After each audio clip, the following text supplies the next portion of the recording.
a lot about artificial intelligence and about robots. I'll give you a choice of 5 robots, and you tell me your favorite one. Huh? Let's start with number 1.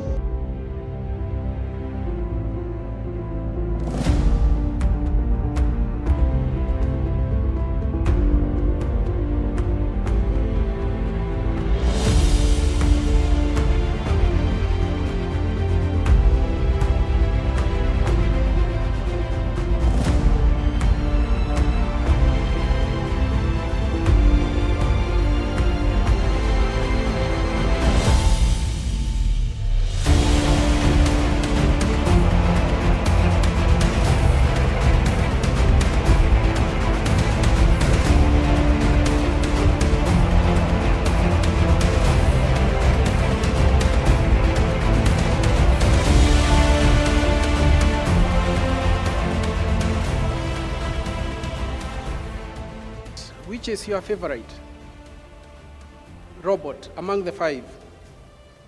The dancing robot, Samantha, robot pilot, the robot bodyguard, or the judge? Now, I'll go straight to number 12. I've skipped lots of slides to save time. Let me just say that robots were not contemplated as arbitrators when the Arbitration Act of Kenya 1995 was enacted or revised. Consequently, the Act does not expressly allow or prohibit the use of robots as arbitrators. Next slide, please. Number 13.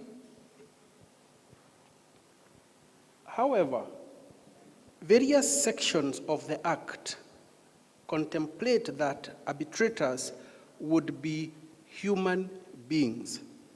Consider, for example, Section 12(1) of the Act. No person shall be precluded, and then it continues. Look at Section 16, subsection 4. The authority of an arbitrator is personal and ceases on his death. You could also look at the other sections listed at the bottom there as we go to slide number 14. And the thought there is that arbitral awards from robots might be set aside or not enforced by courts if the courts take the view that the sections we have just referred to require that only human beings can carry out arbitrations. In addition, the use of robot arbitrators is against public policy under sections 35 and 36 of the Act. If the courts take the view, courts take those views, then they would set aside the arbitral awards. I will now talk about robot arbitrators in Kenya, Africa, and the world. The Arbitration Act of Kenya could be easily amended to allow robotic arbitrators.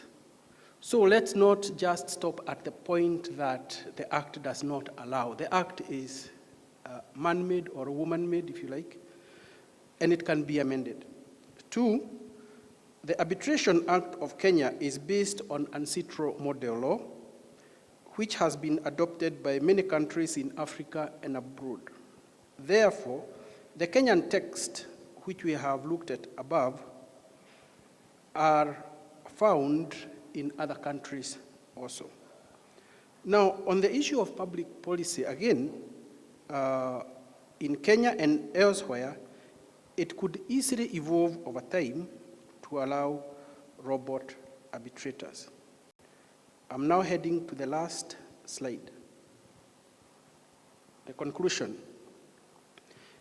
And it's that there is immediate potential for use of AI and robotics to assist arbitrators, and judges analyze extensive and complex data.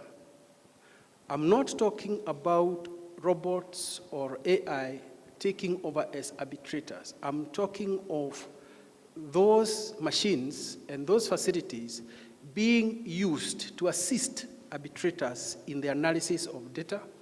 It could be used by parties to predict their, to test the strength of their cases, to see how judges or arbitrators would decide the cases, and that might inform the parties' decision to go or not to go to court, the offers they might give to settle prior to commencing proceedings, etc., etc. So AI already can be used to assist judges, arbitrators, and parties.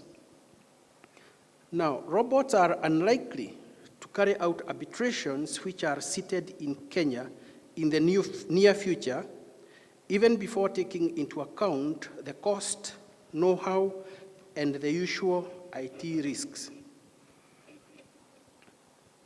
There are two additional points there. And it's that when eventually arbitration becomes open to robots, party autonomy will still be relevant. It's the parties who will decide themselves whether they want their matter to be arbitrated by a robot or by a human being or by a combination of robots and human beings. The closing thought is that Kenyans can be assured that the Supreme Court of Kenya Presidential Petition number 1 of 2022 will be determined by human beings and not by robots. Thank you very much.